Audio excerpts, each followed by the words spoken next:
L'Assemblée nationale a procédé ce jeudi 24 mars 2022 à l'élection des nouveaux membres de la Commission électorale nationale indépendante, CENI.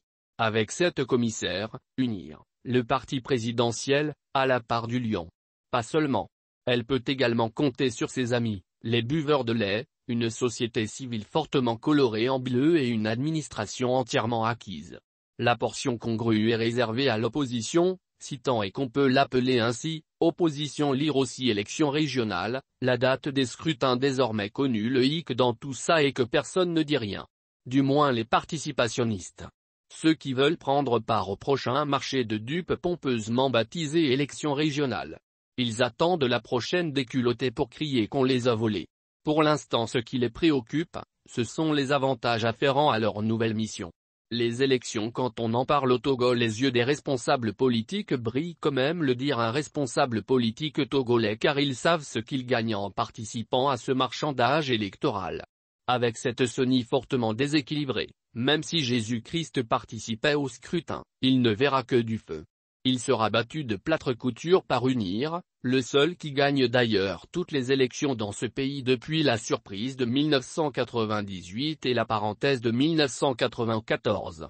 Dans le système électoral qui est le nôtre, ceux qui croient à une alternance par voie électorale doivent réinventer une nouvelle CENI, une CENI réellement indépendante qui offre les mêmes chances à tous les candidats. Sinon, celle-là qui se présente à nos yeux, n'est pas digne.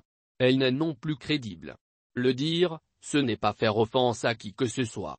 Cette CENI repose encore le modèle de démocratie que le Togo est en train de bâtir.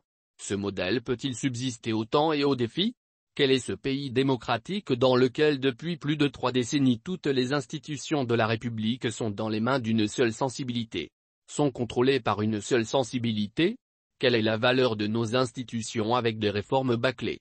Lire aussi scandale, quand Elio 1, UFC, se couvre de ridicule à l'Assemblée nationale. Nous avons besoin de bâtir une société apaisée.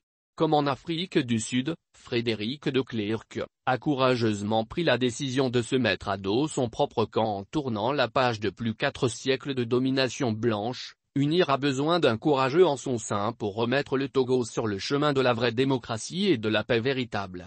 Ce factice de démocratie n'honore personne. On peut se mentir à soi-même en disant qu'on est en démocratie, mais la réalité est tout autre. Elle nous rattrapera un jour. On peut faire l'économie de ces innocentes vies qu'on sacrifie à chaque consultation électorale.